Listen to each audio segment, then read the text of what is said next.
I like to say all praises to the Most High Yahweh, Ba'ashem, Yahweh Shai, and double honors to the elders who came before me in this truth. I'm just gonna watch this thing about COVID 19 quick, and then I'll give the context. New research suggests the death rate from COVID-19 is lower than expected. So is it safe to lift? First off, it's lower than expected because they give ridiculous figures for how many people are gonna die, and then when it comes below that, then they're like, look, you know, the measures that we've taken are working. So they'll be like, well, 100,000 people are projected to die.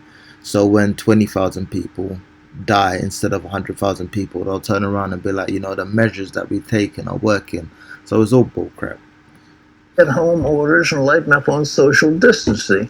Urologist and best-selling author Dr. David Perlmutter is here to talk about that. And Doctor, it's a pleasure always to welcome you to the 700 Club. What do you think? Is it time to ease up on these restrictions? Let's first walk back just a little bit in what you just said about the death rate being lower. You are correct.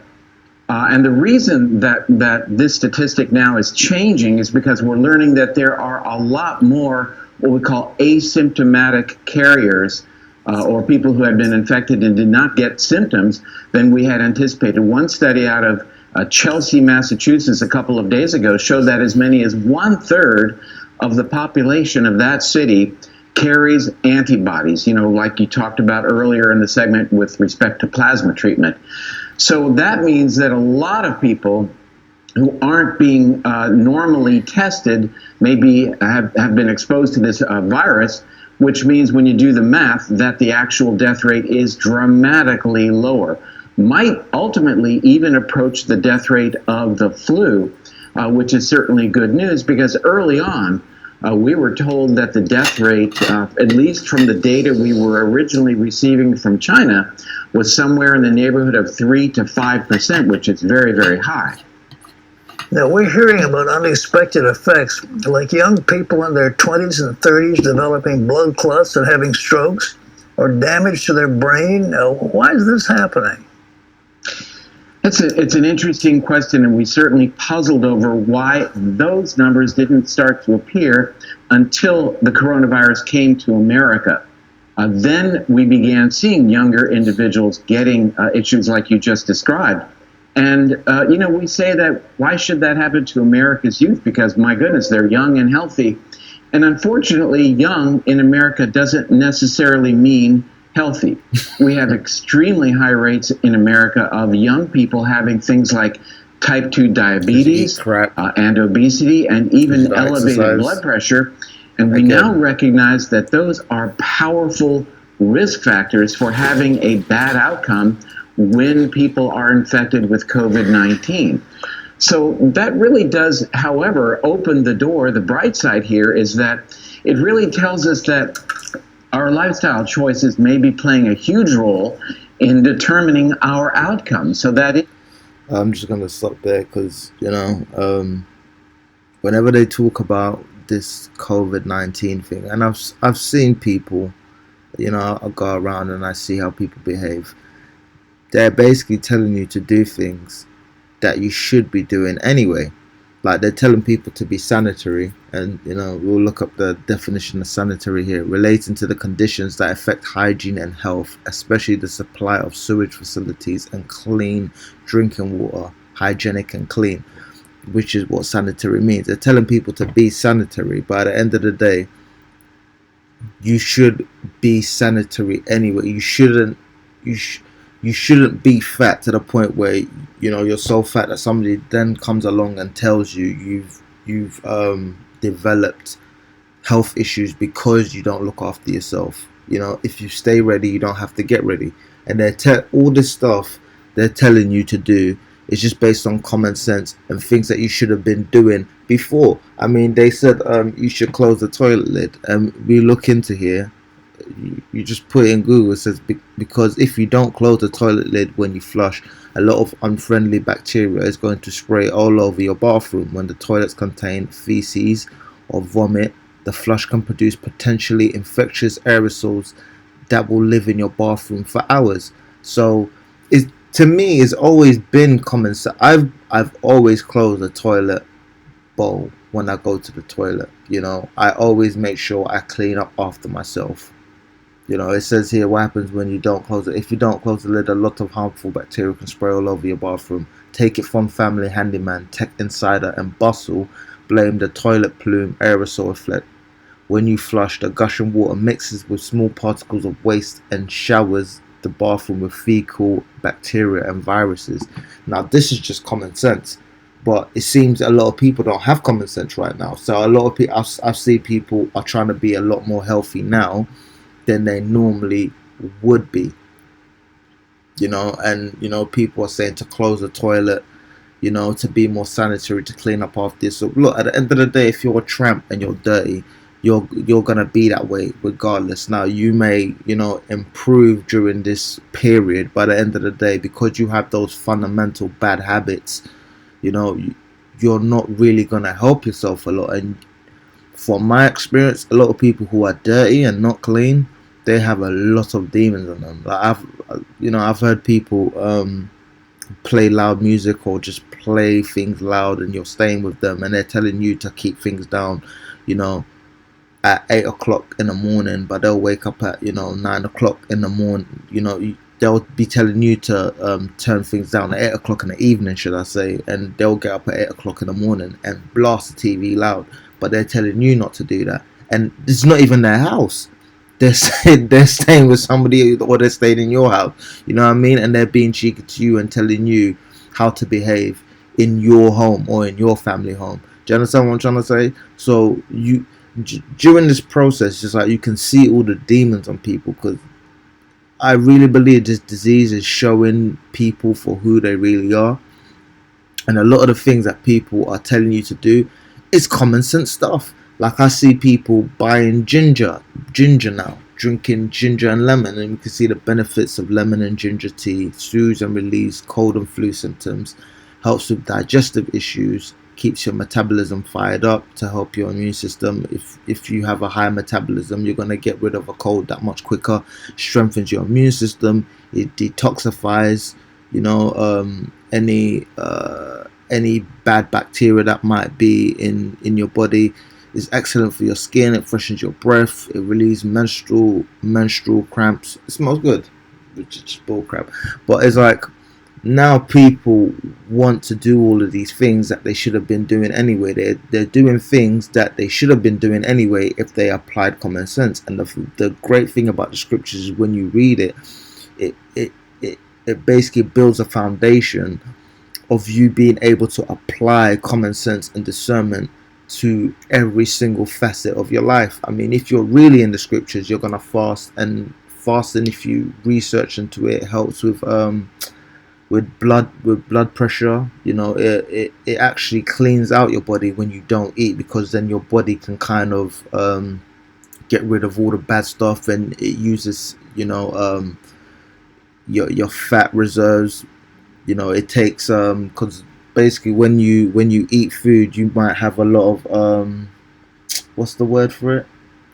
You might have a lot of bad chemicals actually get trapped into your muscles, and when you fast, it actually releases those things, and it's good for you at the end of the day. I mean, you can do the research into it for yourself, but people don't really look after themselves, and I think this disease is really exposing that.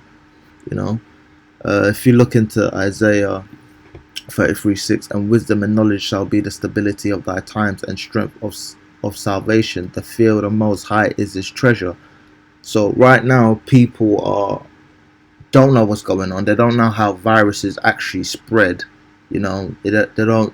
You don't spread a virus by using a paper mask. That's not going to help you, because at the end of the day, if it spreads so much, like one of the elders said, you wouldn't use gloves and masks, and then when you're finished with them, you dash them on the floor.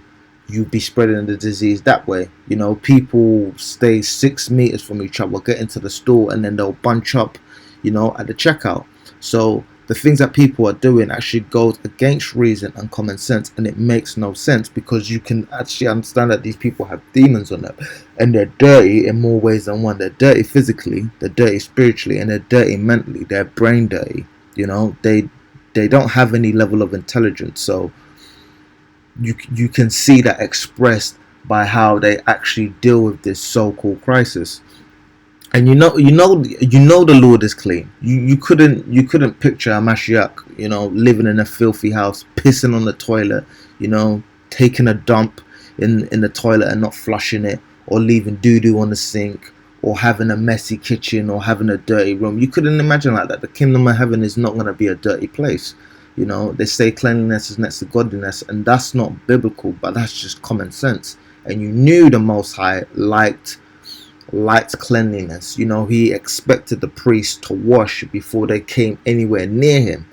So you can tell people have demons on them when you see how dirty they are. Some of these people are hoarders, I've been places where it's just absolutely disgusting when I've done deliveries. I mean, places where there's cat feces on the floor, cobwebs, all types of stuff. That, people like that definitely have demons in them. Demons like clean places. That's why when you're cleaning out your spirit, you get attacked by all these demons, because they want to come into you, because they know your vessel is clean. I mean, I'm not gonna, like, if say you're a player, and you have a whole bunch of women, in your circle or in your rotation, you're not going to make as much effort with the woman that you have in your rotation as much as a new woman that you're trying to get into your rotation. You're going to put much more effort into getting her because you don't have her. Same thing with Satan,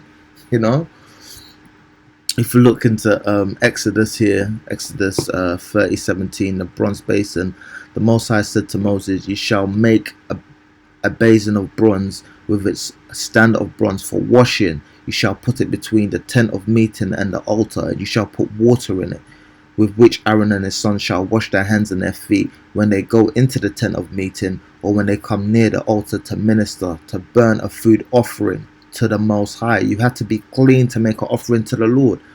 They shall wash with water, so they shall not die. They shall wash their hands and feet, so they may not die.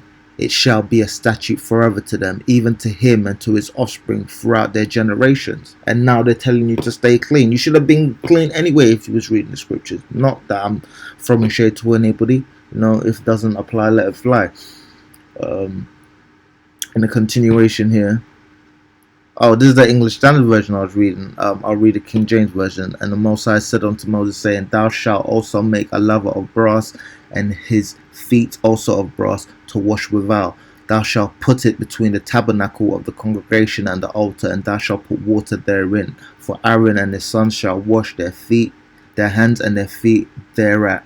When they go into the tabernacle of the congregation, they shall wash with water, that they die not. Or when they come near to the altar to minister to burnt offering made by fire unto the Most High, they shall wash their hands and their feet, that they die not. And it shall be a statute forever to them, even to him and to his seed throughout their generations." So clearly, the Most High was, is a man of power and is a man of cleanliness, in every single aspect of it, spiritually, physically, and mentally, and a lot of people are gonna die because, well, it's not really gonna kick off just yet, but clearly people aren't looking after their vessels. They're not looking after their homes. They're not clean. They're not sanitary. And if there is a disease, if there was a real disease and there was a real virus, those people are gonna be the most susceptible.